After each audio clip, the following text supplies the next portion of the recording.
Et bonjour, ici Sébastien, j'espère que ça va bien. Aujourd'hui, je vous parle de Titanic que j'ai regardé en 4K Ultra HD, film de James Cameron réalisé en 1997 qui met en vedette Leonardo DiCaprio, Kate Winslet, Kathy Bates, Bill Paxton. On a également Billy Zane à la distribution.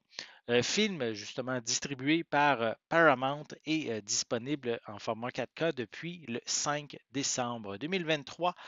Ai-je vraiment besoin de présenter Titanic, hein? Et en fait, c'est l'histoire du plus grand paquebot du monde en 1912, réputé pour son insubmersibilité, qui appareille pour son premier voyage. Et 4 jours plus tard, il va heurter un iceberg, et ce qui va être fatal pour le navire. On y fera la rencontre de plusieurs passagers, notamment Jack, un artiste pauvre, et Rose, une grande bourgeoise, qui vont tous les deux tomber en amour. Un film qui a dû plaire vraiment à tout le public avec son côté romantique dans sa première partie et son côté plus film catastrophe pour sa seconde moitié. Un excellent film, toujours intéressant à regarder après tant d'années. Je veux prendre le temps de parler de son transfert en 4K Ultra HD.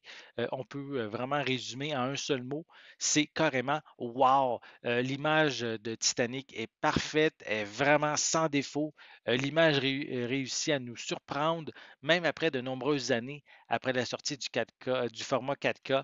Et le plus étonnant, c'est avec un film ici de 1997 qui nous éblouit par sa qualité visuelle.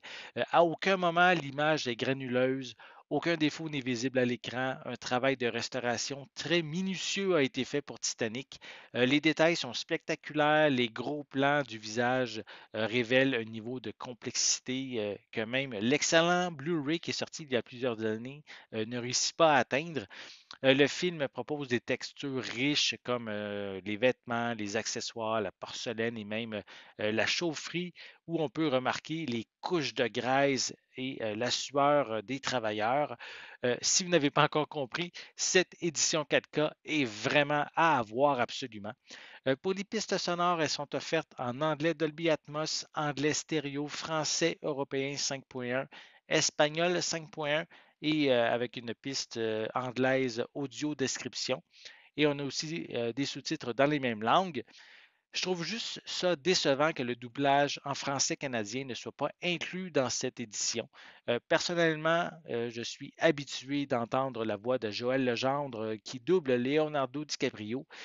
Je ne dis pas qu'il faut retirer le doublage français européen de cette édition, mais ils auraient quand même pu inclure peut-être les deux doublages comme ça se fait déjà sur plusieurs autres films qui existent sur le marché. Pour les suppléments, on retrouve sur le disque 4K trois commentaires audio. On a le premier avec James Cameron qui date de 2005. On a un deuxième avec les historiens Don Lynch et Ken Marshall. Et le troisième avec les membres de la production. Tous les autres suppléments sont sur un second disque Blu-ray et ce second disque contient seulement des suppléments. On peut y regarder justement le nouveau documentaire Titanic Stories from the Art où les acteurs et l'équipe réfléchissent à la production, en fait, à l'héritage du film, à sa portée aussi, à la narration, aux acteurs et aux performances, à leurs performances, en fait.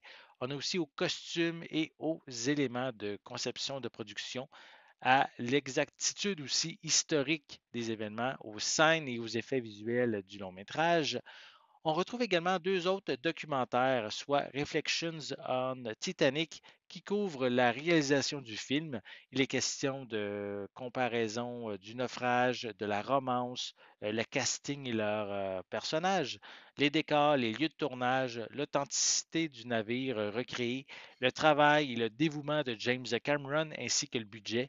Il est aussi question du buzz médiatique avant que le film sorte, aussi sur les critiques, la musique de James Horner et l'impact de la chanson de Céline Dion, l'héritage du film et la place de Titanic dans la culture populaire, et aussi sur la restauration et la conversion pardon, 3D, ainsi que sur la première du film en 3D. On a également comme troisième documentaire, on a Titanic The Final Word avec James Cameron qui regroupe le réalisateur avec 8 experts qui discutent de ce qui est réellement arrivé au Titanic. On poursuit avec des scènes supprimées. On a plusieurs segments coulisses concernant de nombreuses scènes du film. On a une visite de l'épave du Titanic et une prise de vue avec appareil photo 35 mm. On a des bloopers, des gag reels. On retrouve aussi de courtes vidéos à propos de l'importance de la prévisualisation et du travail et sur la planification que cela engendre ainsi que des vidéos aussi à propos des effets visuels, des effets spéciaux. On termine avec une présentation des bandes annonces du film par John Lando, expliquant que les bandes annonces à cette époque sont présentées différemment que celles de nos jours. On a le vidéoclip My Heart Will Go On de Céline Dion et aussi une série de galeries de photos. Titanic est un film qui a marqué son époque et qui réussit encore à nous éblouir par sa perfection cinématographique, tant du côté de la technique, de son histoire dramatique et de sa thématique, et ce aussi dans chacune des scènes. Sa consécration a été faite évidemment lors des Oscars en rapportant 11 statuettes, dont celle pour le meilleur film. Si vous ne l'avez pas regardé depuis longtemps ou si vous ne l'avez jamais vu, prenez ici le temps de revoir ce chef-d'œuvre en 4K. C'est absolument époustouflant à tout égard. Vous n'allez vraiment pas regretter de regarder le film en format 4K. J'espère que vous avez aimé cette vidéo. Si c'est le cas, n'hésitez pas à mettre un pouce en l'air, à laisser des commentaires. Dites-moi justement, est-ce que vous aimez le film Titanic? Pensez-vous vous le procurer en format 4K? Laissez-moi vos commentaires à ce sujet en dessous de la vidéo. N'oubliez pas non plus, c'est important, abonnez-vous à ma chaîne afin de rester à l'affût de mes prochaines capsules. Et pour l'instant, je vous souhaite une bonne journée, une bonne soirée et je vais être de retour très bientôt. À la prochaine.